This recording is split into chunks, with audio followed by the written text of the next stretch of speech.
Découvrez la seconde partie de notre tutoriel, l'approche globale du soutien nutritionnel en période estivale.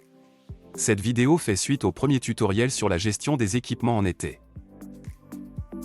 Comme nous l'avons vu, il est absolument nécessaire de limiter le stress thermique, responsable de nombreuses conséquences zootechniques chez le lapin.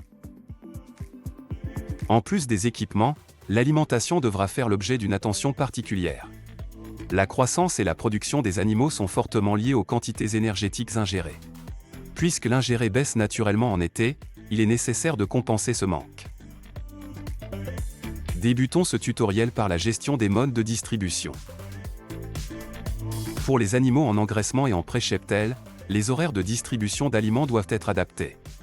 Le moment optimal de distribution est en début de nuit, lorsque la température du bâtiment est redescendue. Dans le cadre de programmes de distribution horaire, la durée sera augmentée afin de compenser la réduction de la vitesse d'ingéré. Afin d'obtenir des reproductrices persistantes à l'automne, il est nécessaire que les futurs reproducteurs obtiennent des croissances conformes aux objectifs pendant la période estivale. Dans ce cadre, si la modification des horaires de distribution n'est pas suffisante, il sera nécessaire d'utiliser sur cette catégorie d'animaux une base nutritionnelle plus concentrée. Continuons avec la gestion du programme alimentaire des reproducteurs.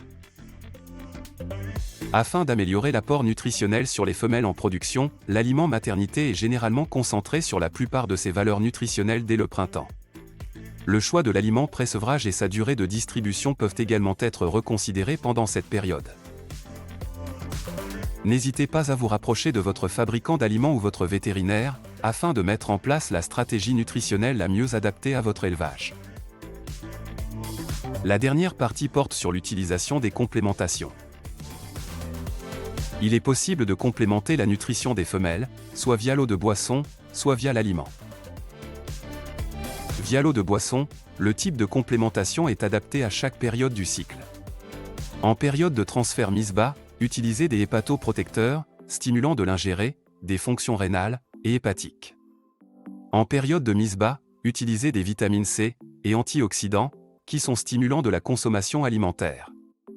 En période pré-insémination, effectuez des apports vitaminiques spécifiques à la reproduction, avec des vitamines sélénium. En période d'allaitement, faites des apports vitaminiques, avec oligos et acides aminés, compensateurs du manque d'ingéré. Pour toutes les périodes, si la température est très élevée, vous pouvez utiliser des vitamines C, de l'antioxydant et du réhydratant. Concernant l'aliment complémentaire, il est généralement distribué en ciblant les périodes de sous-consommation qui surviennent avant la mise bas. Il peut également être utilisé en période de besoins importants, entre le jour 14 et le jour 21. Les recommandations citées sont indissociables les unes des autres, le soutien nutritionnel estival doit être considéré en une approche globale. Maîtriser la période estivale est un enjeu crucial de la performance d'un élevage.